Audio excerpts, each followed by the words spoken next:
Tianming gritted his teeth and said, "Father, according to our Chinese custom, the position of the head of the family has always been passed on from male to male. If you hand over the position of head of the family to Warnya, then you will surely become the laughingstock of the upper class." "Oh?" Mr. Song asked indifferently. "The guests here today are mostly high-class people. Why didn't I see them mocking my decision?" Tianming made a strong argument and said, "That's because they are all guests, so how can you be embarrassed, and they laugh at the host's decision in public?" Mr. Song smiled and said seriously, "Tianming, I know your thoughts. I give Warnya the position of patriarch. You must be unconvinced in your heart, but I still said that. It doesn't matter who is the patriarch. The important thing is who can help the Song family make more money. Warnya has been involved in family operations for a long time, but her achievements are obvious to all. Don't say anything else. If it weren't for Warnya, how could we cooperate with Hong Kong Li Kacheng? You have to know that Li Jiacheng and his two sons have at least 800 billion in assets, both overt and secretly. We are cooperating with them now, and there will be great improvement and progress in the future. These are all brought by Warnya to the Song family." Grandpa Song said sentence after sentence, pointed at Charlie, and said seriously, "Including Mr. Wade, our Song family is able to know Mr. Wade, and it is all due to Warnya. Tell me why Warnya can't be the head of the Song family." Tianming was dumbfounded by Mr. Song's questions. He also knew in his heart that Warnya was indeed strong in all aspects, stronger than his son, and even stronger than himself. But even so, he couldn't bear it, as Warnya became the Song family's patriarch. He couldn't help cursing in his heart. "You Warnya is just a girl movie. Do you really think you are a businesswoman? If you want to be a strong woman, you can get out of the Song family and be your own strong woman outside. Don't stand in my way in the Song family." When he thought of this, Tianming had already gritted his teeth, with murderous intent in his heart.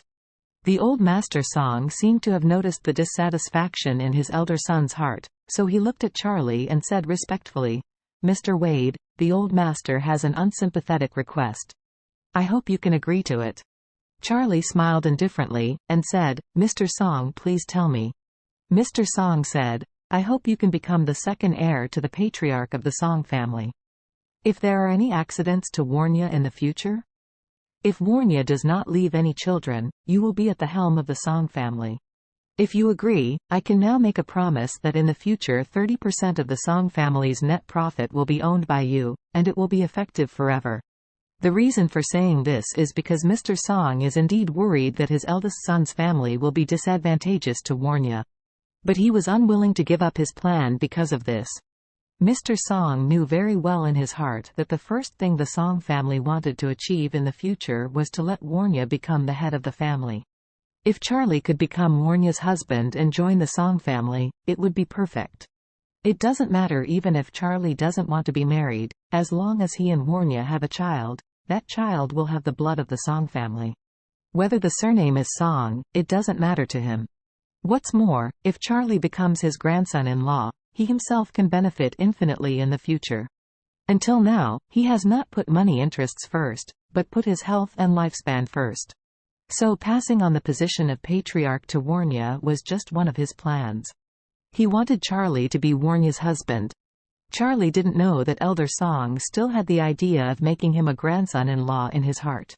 He just felt that when Mr. Song said so, he must be worried that Warnya would be disadvantaged in the future, so he wanted to bind himself to Warnya and let him ensure Warnya's safety. After all, if you are the second heir of the Song family patriarch, then it doesn't make sense for others to disadvantage Warnya, because even if you kill Warnya, you still have yourself. What's more, even if someone in the Song family wants to covet the position of the patriarch, he has to weigh whether he can provoke him. Mr. Song is indeed very sincere, and he gave 30% of the income of the entire Song family at once, which is really a very big hand. But Charlie is not short of money, nor does he care about money. What he cares about is Warnya's safety and future. In Charlie's heart, Warnya's status is second only to his wife Claire. He didn't know exactly why, but thought that Warnya was really an impeccable woman. Not only does he have a congenial relationship with her, but also have a better temper and acting style. It is not an exaggeration to say that you are a confidant. When he was drinking with Warnya, he also heard that Warnya confided to him that she knew her life experience was rather pitiful. As a girl from a wealthy family, she didn't even have the power to decide her future marriage. So he also hoped that Warnya could become the head of the Song family. In this way, no one can force her to do things she doesn't want to do in the future. Charlie said earnestly, "Master Song, don't worry, I will ensure Warnya's personal safety from now on."